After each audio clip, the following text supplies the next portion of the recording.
are not playing like the 5 seed, nor is Philly playing like the 4 seed. This is inverted, if not in home court, it's inverted in the way they've been playing. James Harden, the reason that they pushed to make this trade before the summer when they could have waited was because they wanted to get this playoff run in with James Harden. And the expectation was that he and Joel would be able to be on some sort of rhythm at this point, but that hasn't happened. That hasn't happened at all. And Matisse Thybulle is not going to be able to play in the games in Toronto. So, yep. Where are you at right now looking at this thing?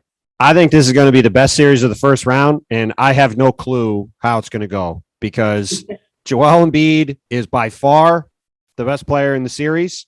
And in keeping with typically how playoff series go, if you have clearly the best player, you're probably going to win. And so I'm leaning towards picking Sixers in 7, though the idea of the Sixers playing a game 7 here in Philly, like who the hell knows how that would go. But you look at everything else that's in this series, I think you'd take Nick Nurse over Doc Rivers to make adjustments throughout the course of the 7-game series. You're not going to have Matisse Thybulle, one of the few athletes on this Philly team. Their only good perimeter defender really at this point. Maybe you could say Danny Green, but he's lost a step by now. So you're not going to have him in the games in Toronto because he's not vaccinated. And certainly by his comments, does not seem like that's something that's going to be happening anytime soon. So you can rule him out for the series. And Toronto has a bunch of long freak athletes who they can throw at James Harden and make his life really difficult. Philly just lost the other day in Toronto. James Harden, I believe, was 3 for 12 or 3 for 13 in that game. Fred VanVleet didn't even play in the game. It's going to be fascinating to see how this goes because there's going to be a ton of pressure and a ton of expectations here. I mean, you mentioned that trade, Brian.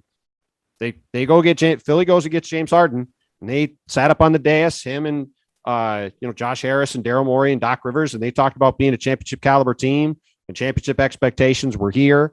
And look, Philly got the draw it preferred. They stay away from Brooklyn, they stay away from Boston, they stay away from Milwaukee.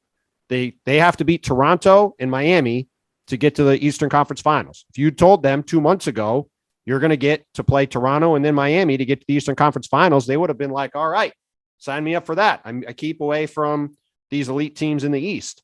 They just don't want to see Trae Young in the second round. They've seen that and been there, done that. Well, I was just going to say, McMahon, go back to last year, right? This was on their racket. They were the 1 seed.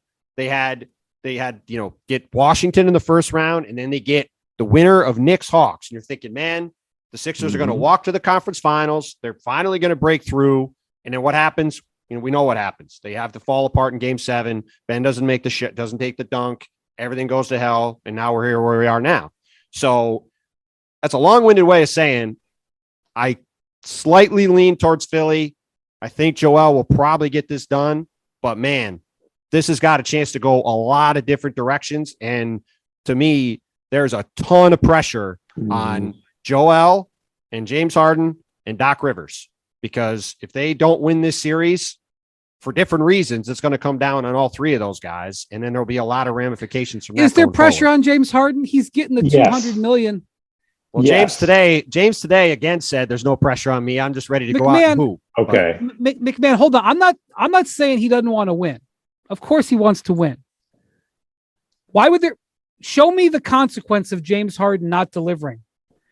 3 years ago, I would say that series I covered between Houston and Golden State, where Golden State won after Durant got hurt and they celebrated like they won a title that night in Houston.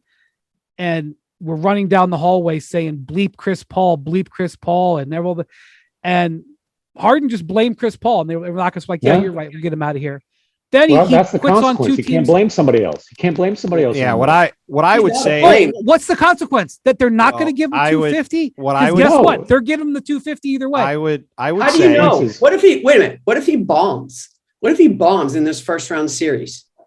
Then Doc probably takes the fall. Doc Rivers, and then you turn around and give James Harden all that money. I don't. Listen, Daryl Morey does. Jackie, if I was watching James Harden right now and he was in the middle of a $250 million contract, I'd be like, oh my gosh. Exactly. We got problems. Well, listen. Forget the fact at the beginning. And they're going to give it to him, Jackie. They have to. Thanks for watching ESPN on YouTube. For live streaming sports and premium content, subscribe to ESPN Plus.